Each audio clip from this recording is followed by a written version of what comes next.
كل واحد وحظه بقى. لو انت كبير عيله زي حالاتي ومطلوب منك ان انت تدي هديه، العب معاهم اللعبه دي، وانت اللي بتحط القوانين وفي الاخر هتوفر لنفسك. يا شباب المستقبل، يلا توكل على الله. انا هاخد 50 جنيه بس هسأل رقم 5 اخد ضعفها. وافق؟ خليها معاك، اقفليها. مين بقى رقم 5؟ امي. مين اللي بعدك؟ هسأل ياسين يختار رقم من 10 ل 20. ماشي، خلي ورقتك معاكي. يلا تسول. انا راضي يبقى ليلي وعايز 50 جنيه بس انت ما بترضيش فعلا، انت نمروضه. عدد اخواتك هو عديتك، الراجل ب50 والبت ب25. احنا كلنا اخواتها. الاخ من الاب والام. خلي ورقتك معاكي. وش كارت الصلوات الخمسة لو صليتهم 250 جنيه، لو ما صليتهمش هاخد نص رقم واحد. محدش خد رقم واحد لسه لحد دلوقتي؟ كام؟ 50 جنيه. امسكي يا صليت النهارده الخمس صلوات؟ شفت الفرق بقى؟ تعالى سمسم. ناقص ورقتين، ورقتين نقي كويس. سمي الله كده عشان لو قلت عيد سعيد، لو قلت عيد سعيد، ايه ده؟ من غير كلمة عيد هاخد 100 جنيه. اقرا بقى من الاول. ليه؟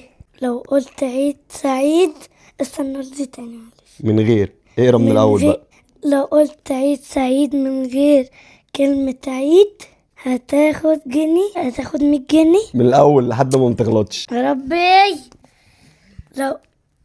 لو قلت عيد سعيد من غير كلمة عيد هاخد 100 جنيه. غلط، هاخد النص. انا بقالي كام مره عمال اقول لك صحح جملتك. لو قلت عيد سعيد من غير كلمه عيد هاخد 100 جنيه، يعني قول سعيد. عمال اقول لك قول تاني يا ياسين. مش عارف. انت كده هتاخد النص. والغلبان ده يا عيني هو اللي ليه اخر ورقه. الغلبان ده يا عيني حظ سعيد العيد الجاي.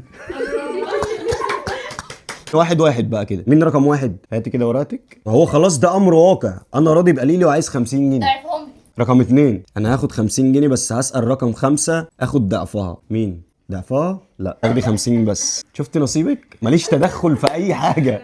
فين رقم 3؟ طار صفر غير معنى الجمله. 25 جنيه من 250 جنيه. كان البني ادم بقى محافظ على الخمس صلوات، فجاه كان رزقه هيبقى كام؟ 25 جنيه يا دوب هتنزلي وانت نازله هيكون اتصرفوا على السلم. رقم 4 ياسين 50 يعني. بقالي 4 ساعات قاعد عمال اقول لك يا ياسين ابدأ من الأول. قلت عيد سعيد من غير كلمة عيد. يا ياسين عيد من الأول. هي دي ايه؟ من غير ويصحح الجملة. يا جدع انت كنت عايزك 50 جنيه. صفر. فين رقم 5؟ عدد اخواتك هو عديتك، عشان كده ما رضيتيش تضعفها لها. غير عامل اللعبه دي عشان يدينا كلنا. فين رقم 6؟ طب ودي المفروض الضعف. قلت انتوا اخوات.